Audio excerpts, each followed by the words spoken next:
I'm Scott Munn, along with Tug Coward in the Warrior Alliance Network studios in Atlanta, Georgia. Today's spotlight is on a true American hero, Kayla Bergeron. On the morning of September 11th, 2001, Kayla was serving as Director of Public Affairs for the Port Authority of New York and New Jersey. She was at her desk on the 68th floor of the North Tower when the first plane struck. Trapped inside, she navigated thick smoke, dust, and chaos, escaping down the only passable stairwell. It took 45 terrifying minutes, but she made it out before the building collapsed. Since then, Kayla has become a powerful voice.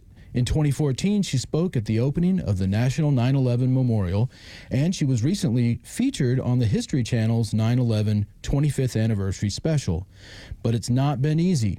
In 2024, Kayla was diagnosed with stage 3 breast cancer linked to toxic exposure at Ground Zero. Still, she fights on now as executive director of the Connection Forsyth, a recovery community organization in Cumming, Georgia. And she is a passionate advocate for mental health. Kayla did not sign up to fight a war, but she was absolutely on the front line, and she's never stopped serving. Tug and I salute you, Kayla. Welcome to the Warrior Alliance Network. Thank you for having me. Your story is so incredible. I remember exactly where I was when I heard about 9/11. I flipped on the news and it was happening. I was in Dalton, Georgia, watching my TV. You were in the North Tower. What was it like? Because I've never spoken to a person. You're the first person I've ever spoken to that was physically in one of those buildings. What happened when the plane hit, and how in the world did you get out?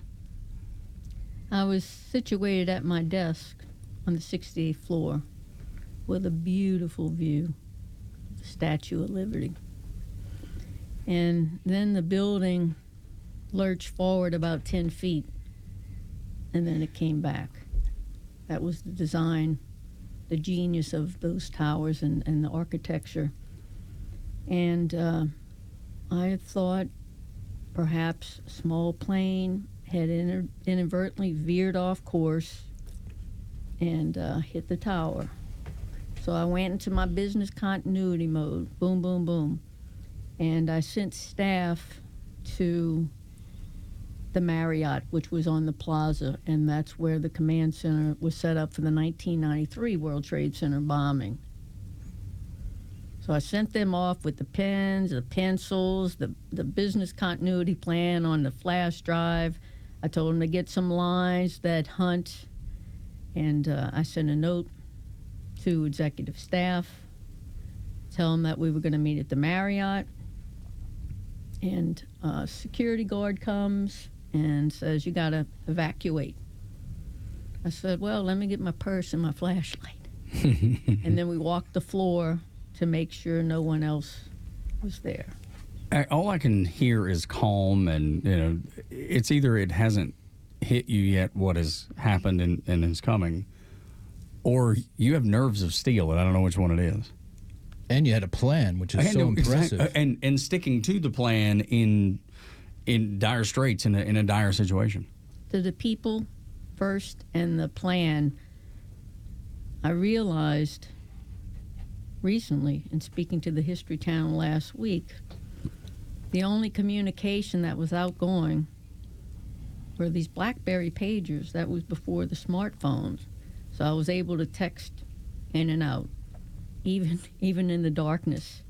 And so I realized I was the only person in the stairwell who knew what happened.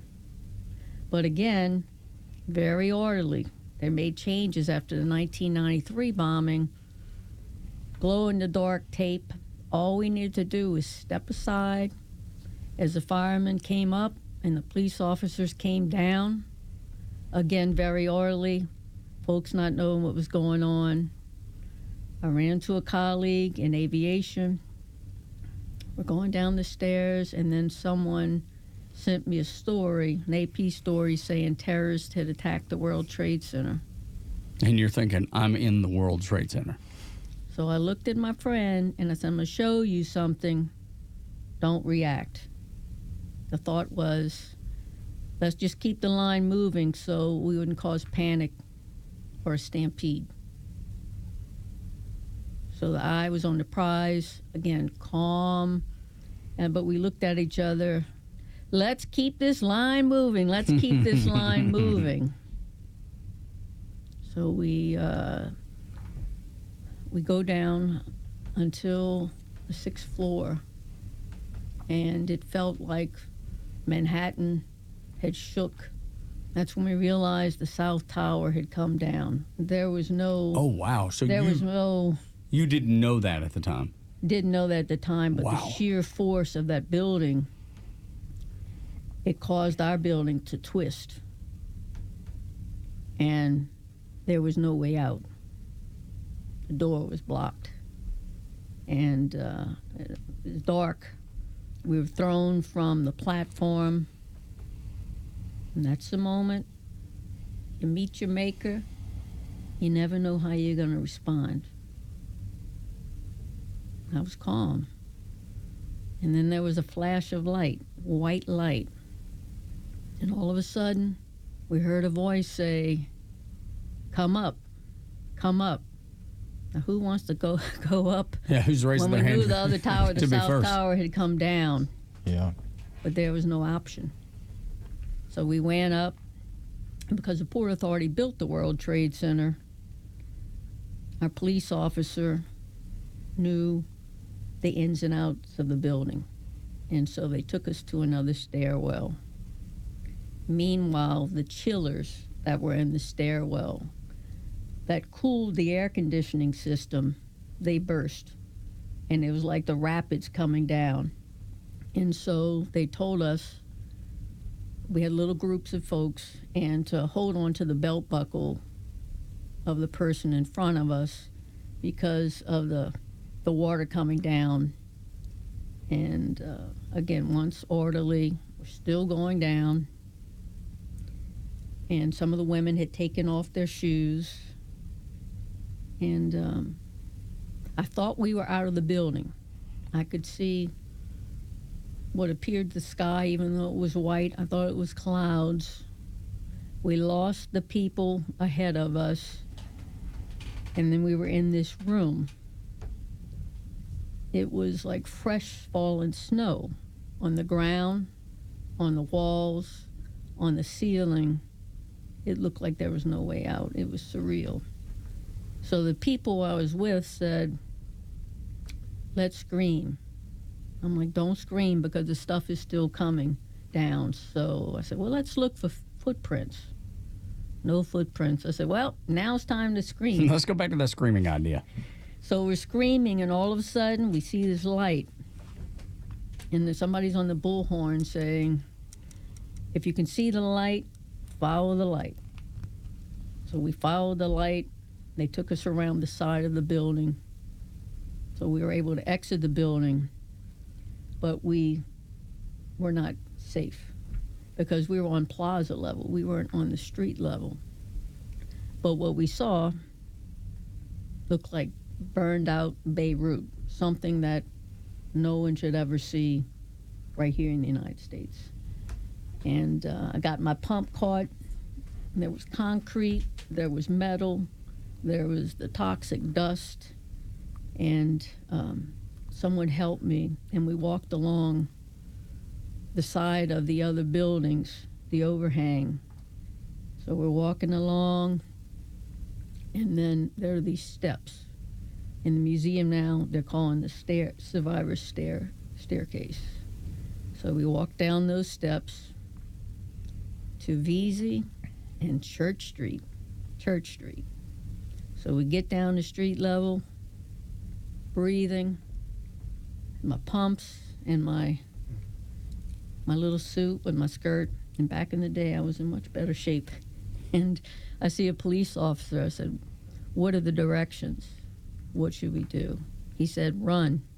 I'm like, "Run? We just spent all that time in the tower." So I looked behind me, and here comes the North Tower imploding. So, so I know, and people listening know, give me a time frame of officer or y'all getting to the street, asking the officer, "Tower comes down." Is that minutes, or is that 10 minutes or 30 seconds? No idea. Wow. Which is even more impressive. I mean, time probably froze for you, didn't it? It did. And the focus was on, the eye on the prize, just keep it moving.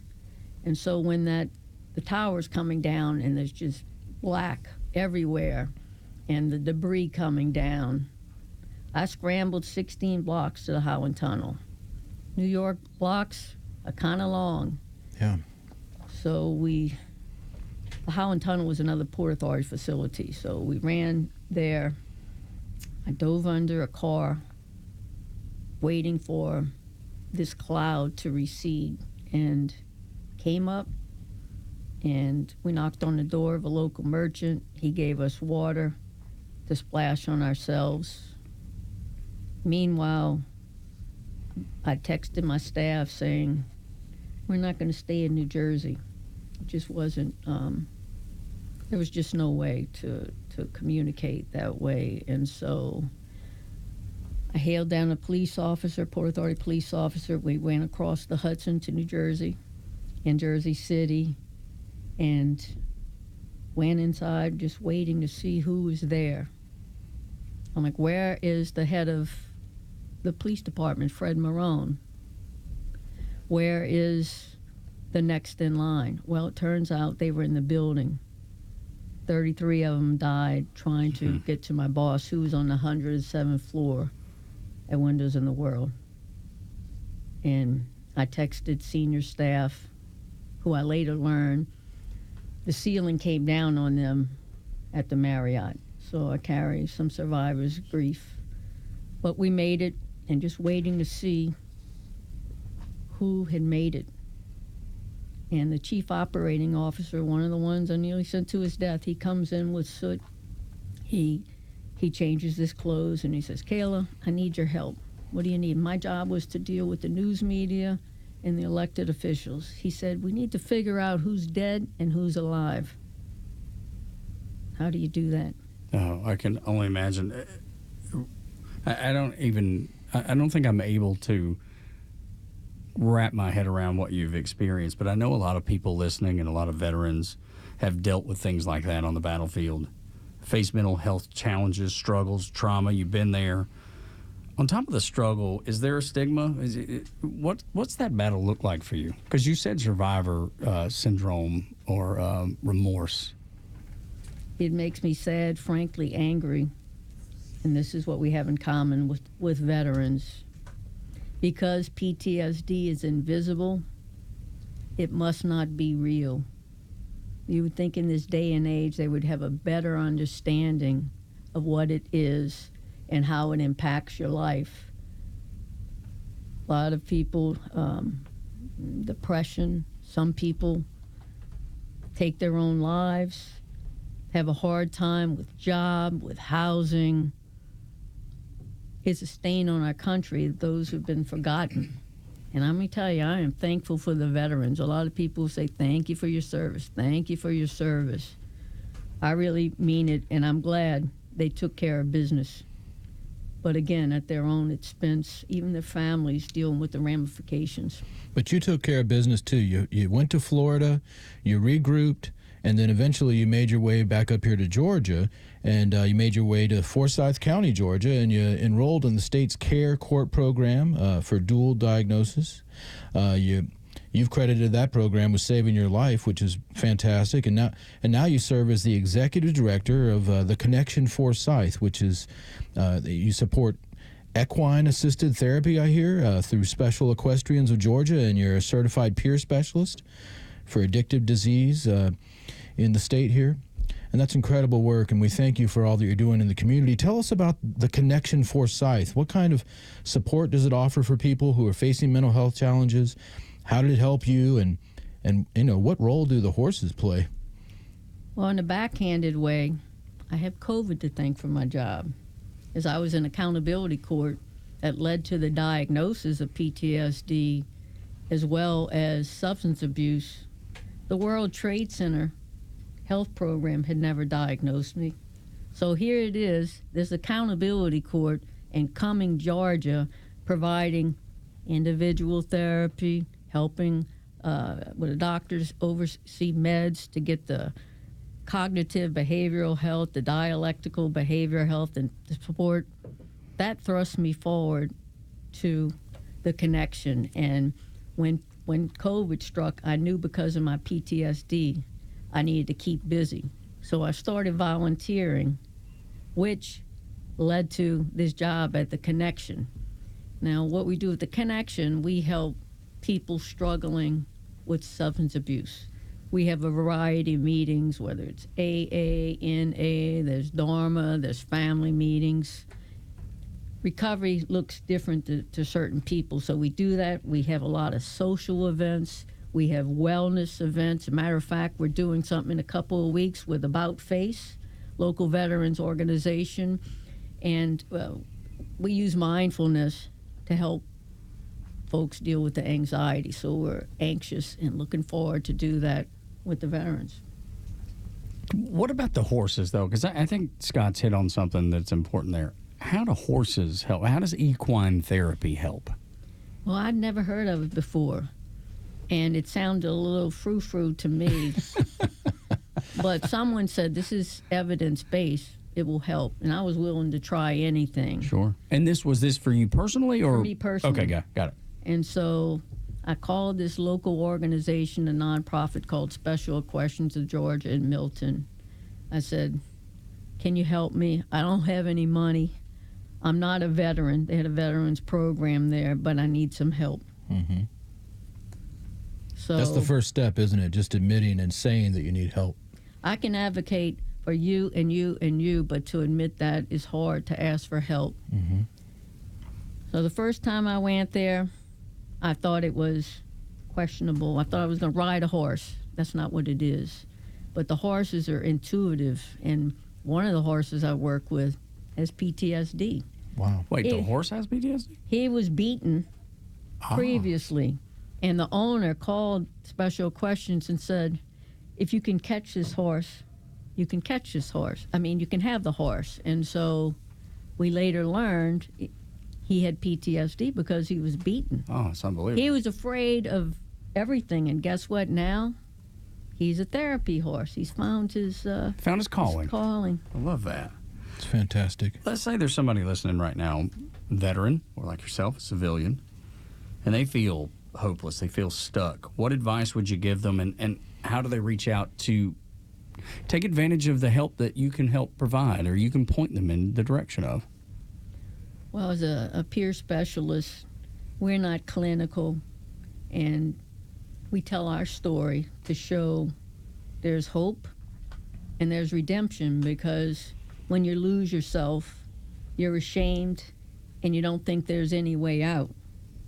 But through treatment, variety of treatment, and being among people who have walked in your shoes, it's a new day. It can be a new day. Anyone can reach out to me. We're here. Everything is confidential. We can help you with that. And as I said, the wellness wheel, whether it's art, whether it's equine therapy, whether it's building a birdhouse, whether it's taking specified walks, so many opportunities. And the event that we're doing with veterans in a few weeks, they build these hydroponic plants. And to see them do that, and it makes them joyful, but it helps them deal with the anxiety. And so we want to help the veterans. They've been forgotten in many ways. And you want to talk about the real heroes? That's the veterans. Yeah, and if you're listening right now and you're a veteran or just a civilian, I think we're all citizen soldiers these days after 9/11 in a way. You can reach out through theconnectionforsyth.org, theconnectionforsyth.org, and of course always connect through thewarrioralliance.org. What do you think about the Warrior Alliance? We're linked for life. I love that. We have commonalities. Brothers and sisters, we're all on this recovery journey in life, and we can get through it. We can get through it. There's redemption, and you can live your best life. That's a great answer, and I think so many people are looking for that. What is it about the Warrior Alliance, though, that maybe because I'm sure you've worked with a lot of different organizations. You talk about veterans organizations you're working with, and I'm sure they do splendid work. But why is it that the Warrior Alliance seems to have, they just seem to have a leg up on everybody else when it comes to helping our nation's veterans? In your experience, what have you seen that sets them apart? They've got wonderful partnerships. Life is about partnerships, community, and that's how you end the stigma. You begin to do that. And it's another resources. Veterans working among veterans, the staff understanding what they went through, and trying to find resources. Where are the gaps? Where can we help? And they're recognized. They're recognized for their work, and what they're doing is reaching more veterans. And what's better than that? What's better than that? Especially where there are gaps in the VA and other things. They need more help. They need more recognition and validation. Yeah, I was looking for some. I was looking at some numbers downstairs with CEO Scott Johnson, and 45% of the veterans that come and get help from the Warrior Alliance use the Warrior Alliance for connection with the VA to get their benefits right, and that's an amazing thing that they're doing there. So, folks, do reach out at thewarrioralliance.org. And I want to tell you, from Tug and I, and really a Grateful Nation, that we're truly grateful for your survival. For how you processed it, your ongoing work, the way you continue to serve others by telling your story. I see that cross around your neck. I know that you've got the strength from that, and we appreciate you persevering. And I wanted to know, do you keep in touch with any of the other survivors, any of the first responders? Are you still in touch with any of them? Absolutely.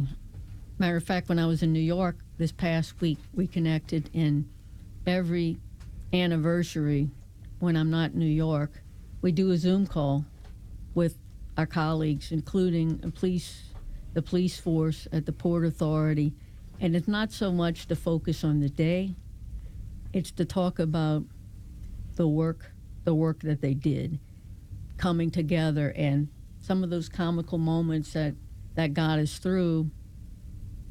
And what many of us say is, if circumstances repeated itself, we go back into New York or any place else to get the job done.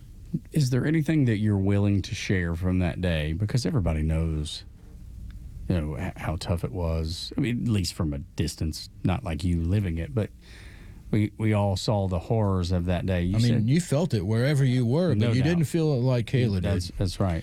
So if you're willing to share, Kayla, was there something that you did laugh about that day that you can share with people? Because I'm fascinated by that idea, because the idea of laughter on 9/11 would never enter my mind, but I'm also well aware of, if you don't laugh, you'll cry.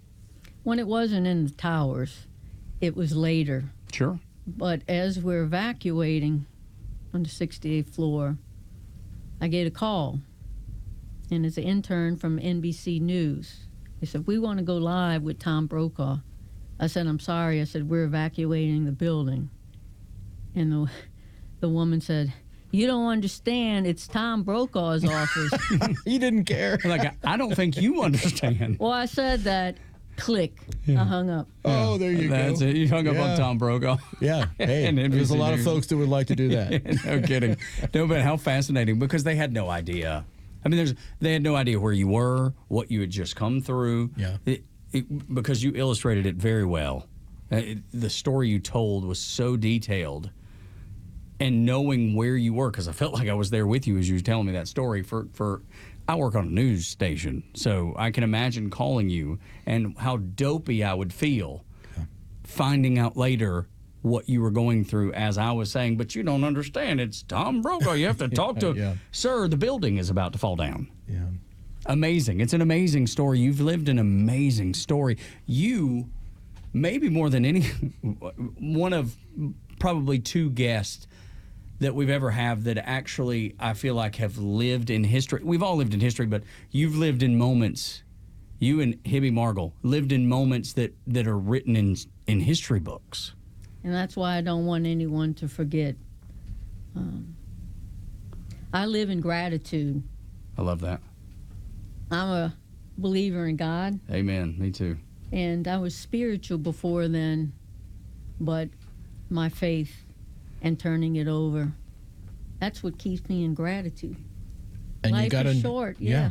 Life is short. Time's a thief. I've learned that. And you've got to know that you must be here for a reason. And I think it's to tell this story and I do inspire others. I didn't know what my role was. I thought my purpose was over. And though recovery made a difference. Let me say this too. We had the 9/11 hearings months after. And it was to take a look, it was the commission to take a look at what happened and what could be done. And Port Authority lost 73 colleagues, including 33 from the police department. And one of the women had a picture of her son, who was a firefighter, and turned to us and said, "Port Authority, you killed my son. You killed my son. And you should be lucky to be alive." And that was a hard pill to swallow, even though that she was grieving. And years later, someone told me no one was lucky that day. And then as people tell me their story who weren't there, the whole world was affected. Nobody was lucky that day. And so no matter where you were part of it. You're part of history and rebuilding. There you go. Kayla, thank you. Thank you. Did you have something else? Because I just wanted to say I think luck is something that we overuse, and I think that you're not lucky, you're blessed. And we thank you for what you did that day and surviving. Thank you. Thank you. And it's Todd Beamer. Let's roll. Yeah, exactly. That's my mantra now. Let's roll. I know his name well. He was a great American too, just like you. Kayla, thank you so much for being here. Thank you. Let's roll. Let's roll. And go Braves. And go Braves. And go Braves. There we go. Let's end on a positive. Yes, ma'am. I love it. Thank you for being here. God bless you.